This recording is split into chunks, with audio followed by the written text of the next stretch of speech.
অবশেষে মুখ্যমন্ত্রীর দরবার। এই মুহূর্তে পার্শ্ব শিক্ষক সহ সকল ধরনের চুক্তিভিত্তিক শিক্ষক শিক্ষাকর্মীদের জন্য বড় আপডেট।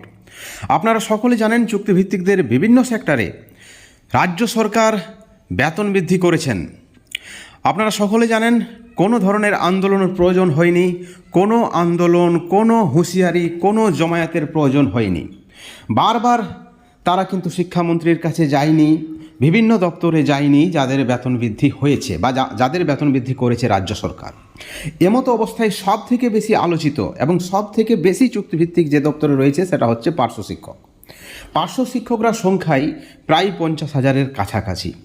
তাদের বর্তমান ভাতা আপনারা সকলে জানেন 10,000-13,000 টাকা, এবং এই 10,000-13,000 টাকায় সংসার চলতে পারে না।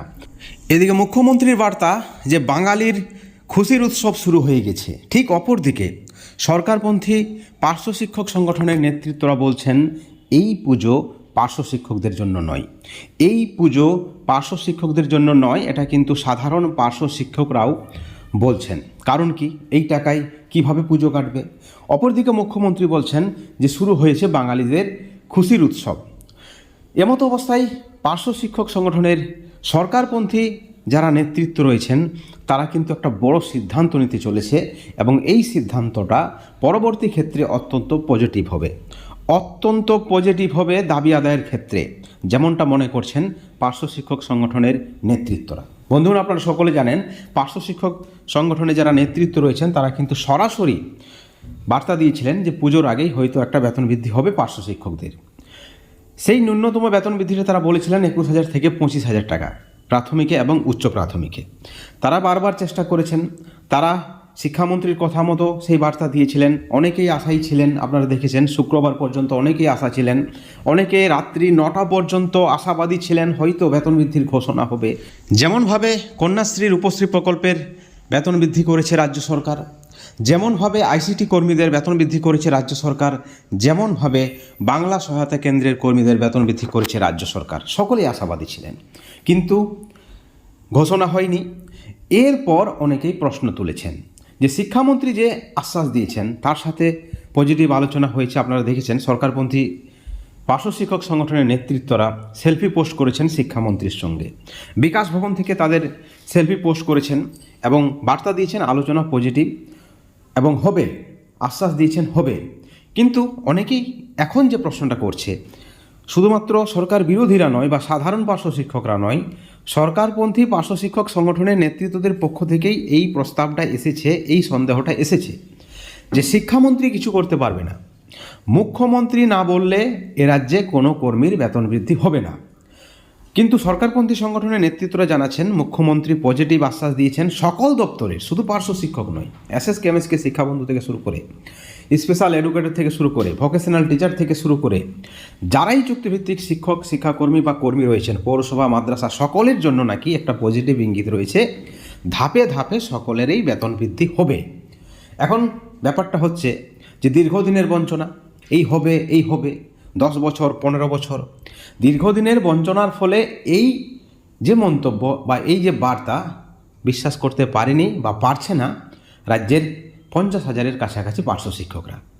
সরকারপন্থী শিক্ষক সংগঠনের নেতৃত্বরা একটা চাপ সৃষ্টি করলেন চুক্তিভিত্তিক পার্শ্ব শিক্ষক নেতৃত্বদের উপর, যারা সরকারপন্থী, যে আপনারা বিকাশ ভবনে যাচ্ছেন, আপনারা বিভিন্ন দপ্তরে যাচ্ছেন, এসপিডির সঙ্গে কথা বলছেন, মন্ত্রীর ওএসডির সঙ্গে কথা বলছেন, শিক্ষামন্ত্রীর সঙ্গে কথা বলছেন, এই সকল আপনারা যেটা করছেন খুব ভালো করছেন, আপনাদের সঙ্গে আমরা রয়েছি। এবং তারা যে প্রতিবাদটা করলেন বা যে সিদ্ধান্তটা নিলেন যে এবার পার্শ্ব শিক্ষকদের বেতন বৃদ্ধি সরাসরি মুখ্যমন্ত্রীর দরবারে পৌঁছে দিতে হবে, এবং এই কাজটা করবে কে? নেতৃত্বদের উপরেই এই দায়িত্ব দেওয়া হয়েছে।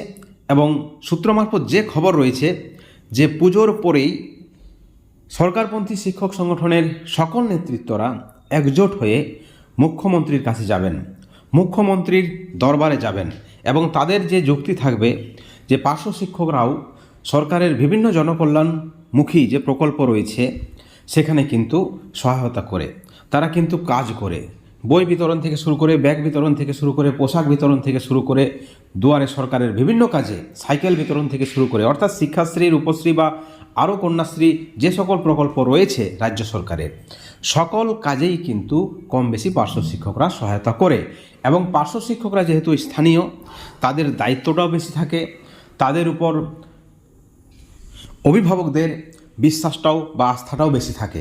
এমতো অবস্থায় পার্শ্ব শিক্ষকরা সরকারের পাশে রয়েছে, তারা আর আন্দোলনে যায়নি। আপনারা দেখেছেন প্রায় 2 বছরেরও বেশি সময় ধরে পার্শ্ব শিক্ষকরা কিন্তু সেভাবে কোনো আন্দোলন করেনি। অপরদিকে আপনারা দেখছেন কৃষ্ণনগরে যে সাধারণ সভা, সেখানে শামীম আক্তার মহাশয় একটা হুঁশিয়ারি দিয়েছেন, তারা দেখবেন, পুজোর পরেও দেখবেন, অপেক্ষা করবেন, সরকারপন্থী শিক্ষক সংগঠনের যারা নেতৃত্ব রয়েছেন তাদের সঙ্গে কথা বলবেন, কি করছেন, আরও তারা সময় দিতে চাইছেন 1 মাস 2 মাস। কিন্তু তারপরেও যদি সরকার পজিটিভ আশ্বাস না দেয়, বেতন বৃদ্ধি ঘোষণা না করে, জিও বের না করে, তাহলে কিন্তু নভেম্বরে একটা চূড়ান্ত আন্দোলনের হুঁশিয়ারি কিন্তু দিয়েছেন কৃষ্ণনগরের প্রতিবাদ সভা থেকে পার্শ্ব শিক্ষকদের অন্যতম অভিজ্ঞ নেতৃত্ব শামীম আক্তার মহাশয়। ঠিক অপর দিকে পার্শ্ব শিক্ষক সংগঠনের নেতৃত্বরা সেলিম পাইক থেকে শুরু করে বোবাই কলাই থেকে শুরু করে যারা রয়েছেন, তারা বলছেন কোনো কিছুর প্রয়োজন হবে না, কোনো কিছুর প্রয়োজন হবে না, 100% বেতন বৃদ্ধি হবে এবং জিও বের হবে, তাদের দায়িত্ব, তারা এটা করবেন। রাজ্যের সমস্ত পার্শ্ব শিক্ষক তাদের যে দায়ভার দিয়েছে, তাদের যে দায়িত্ব দিয়েছে, তারা সেই দায়িত্ব শেষ পর্যন্ত, শেষ রক্তবিন্দু দিয়ে সেই দায়িত্ব তারা পালন করবেন এবং পার্শ্ব শিক্ষকদের দীর্ঘদিনের যে বঞ্চনা, এই বঞ্চনার অবসান ঘটাবেন। কিন্তু তাদের আরও দাবি রয়েছে, তারা বলছেন কেউ সরকারের বিরুদ্ধে যাবেন না, সরকারের সঙ্গে থাকুন, আমরা সরকারকে বোঝাবো, বিভিন্ন দপ্তরের কর্মীদের যদি বেতন বৃদ্ধি হয় আমাদের কেন হবে না। যেখানে শিক্ষামন্ত্রী নিজে বলেছেন যে অবশ্যই হবে, শুধুমাত্র একটা সদর্থক ইঙ্গিত, সেই সদর্থক ইঙ্গিতটা কিন্তু খুব ইঙ্গিতপূর্ণ একটা মন্তব্য। এই মন্তব্যের আসল তাৎপর্য বা আসল পরিভাষা কিন্তু শিক্ষামন্ত্রী জানে। এবং তারপরেই সরকারপন্থী শিক্ষক সংগঠনের বাকি নেতৃত্বরা এবং সাধারণ যারা সমর্থক রয়েছেন, তারা সকলেই একটা দাবি দিয়েছেন, এই সকল পার্শ্ব শিক্ষক সংগঠনে যারা, সরকারপন্থী সংগঠনে যারা নেতৃত্ব রয়েছেন, তাদেরকে চাপ দিয়েছেন যে মুখ্যমন্ত্রীর দরবারে পার্শ্ব শিক্ষকদের অবহেলা, পার্শ্ব শিক্ষকদের বঞ্চনা, পার্শ্ব শিক্ষকরা কি কাজ করেন, কি উদ্দেশ্যে নিয়োগ হয়েছে এবং কিভাবে তারা সরকারের বিভিন্ন প্রকল্পে সহায়তা করেন এবং তারা সরকারের পাশেই রয়েছেন, এই ধরনের একটা বার্তা দিয়ে মুখ্যমন্ত্রীর দৃষ্টি আকর্ষণ করার জন্য একটা কিন্তু গুরুত্বপূর্ণ সিদ্ধান্ত গ্রহণ করা হয়েছে। এখন দেখার, নভেম্বরের আগে বেতন বৃদ্ধি যদি না হয় তাহলে কি হবে, তাহলে কি পার্শ্ব শিক্ষকরা চরম আন্দোলনে ডাক দেবেন যেমনটা কিন্তু বলেছেন শামীম আক্তার, নাকি তার আগেই বেতন বৃদ্ধি হচ্ছে, সেটাই কিন্তু দেখার। কিন্তু সরকারপন্থী শিক্ষক সংগঠনের নেতৃত্বরা আশাবাদী, আমরা বিভিন্ন ভিডিওতে আপনাদেরকে দেখিয়েছি, তাদের মন্তব্য আপনাদেরকে আমরা দেখিয়েছি, তারা কি পোস্ট করেছেন সেটা আপনাদেরকে দেখিয়েছি, আমাদের চ্যানেলে তারা কি বলেছেন সেটাও আপনাদেরকে বলেছি। তারা 100% আশাবাদী বেতন বৃদ্ধি হবেই। আপনারা যদি সরকারপন্থী নেতৃত্বদের কোনো উপদেশ দিতে চান, কোনো প্রস্তাব দিতে চান, আমাদের চ্যানেলের কমেন্ট সেকশনে দিতে পারেন, আমরা আপনাদের প্রস্তাব সরাসরি নেতৃত্বদের কাছে পৌঁছে দেব। সকলে ভালো থাকবেন। Thank you so much.